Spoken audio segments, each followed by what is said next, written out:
I just can't wait for Monday to begin.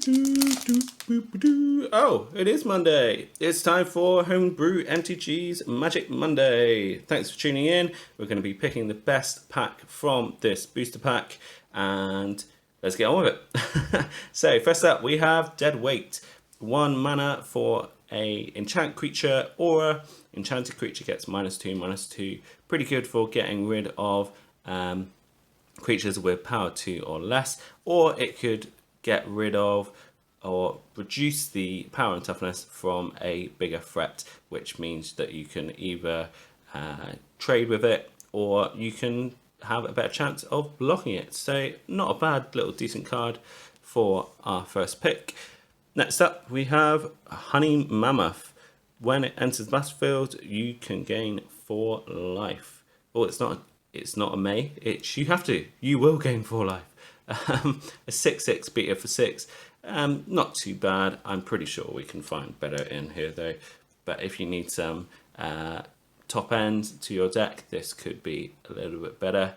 Not a first pick though. Not too bad. If you're looking for card draw, this is going to be your first pick, remember. Not a bad strategy to draw some cards. Pyroceratops. When you cast a non-creature spell, put a 1/1 counter on Pyroceratops. Not too bad. If you are in that non-creature themed build, this is going to get quite big, and the trample clause, there it is. That's going to help you a lot, but it is 4 mana for 2/3 on the face of it, so not the best. Solid footing, a little combat trick because of the flash, and it can assign combat damage equal to its toughness rather than its power. I'm not sure how many creatures have a higher toughness than power. Yes, we saw one here, but I don't think it's going to be that likely that this is going to be game changing. Yes, you can put it on an Aegis turtle, but that's the main one that comes to mind. Next up, we have a Bushmeat Poacher. Sacrifice another creature, you gain life equal to that creature's toughness. Draw a card. Okay, not too bad. This is repeatable if one of your creatures is going to be removed, or if you want to try and prevent some damage on a non-trampling creature. You can sacrifice that creature, gain the life, and draw a card to prevent some damage going through. So it is pretty nice in those situations. It costs 4 though, but it could be definitely a consideration. A Prickly Marmoset.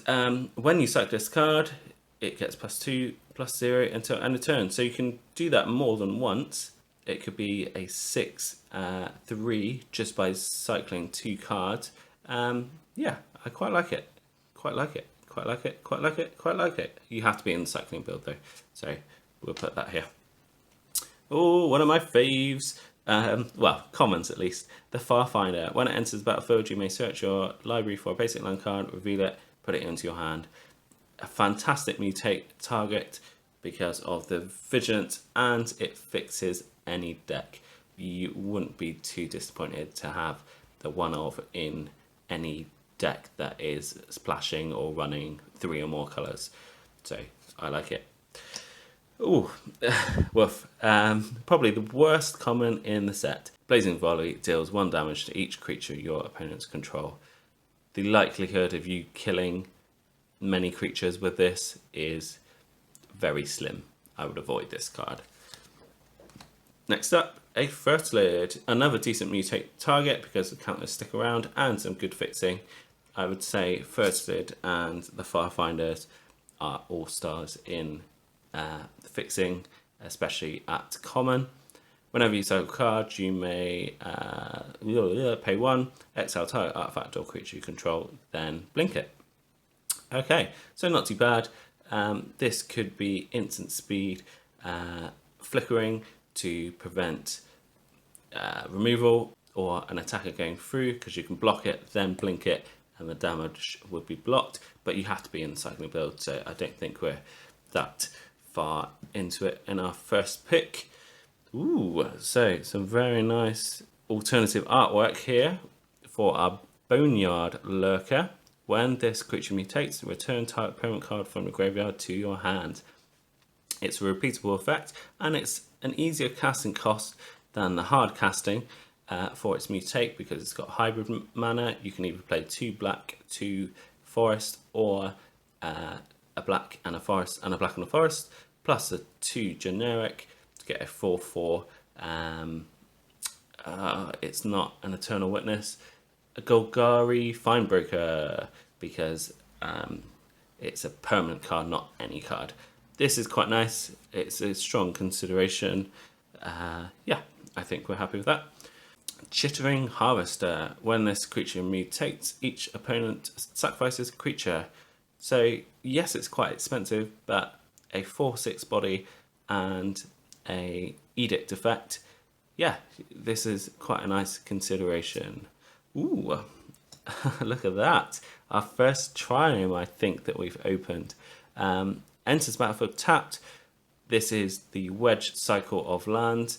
The wedge for this one is Mardu, cycling for 3, and great bit of fixing. You don't really want this first pack though. However, it is a decent card just for your collection, command collection, or constructed decks. So I'm happy to pull this, but it's not going to be our first pack. So what are we going to pick for this booster pack? I'm veering towards, just because, well, not just because, it's a pretty decent card as well, the lovely artwork of this Boneyard Lurker. That would want me to lean into that mutate ability, a little bit of self-mill, potentially Abzan colours. So that's a nice little starting block in our first pack to hopefully go towards that theme. Other cards that are decent, the Chittering Harvester does the same thing really. It's a mutate target and gives you some advantage. In fact, the more I look at that one, it's convincing me more to pick these. I think it's a joint first place for these two. If you disagree, let me know in the comments. Which pack or which pick would you pick in this pack? Lots of peas. Perfect. Once again, thanks for joining us at Homebrew MTG. Until the next time, cheers.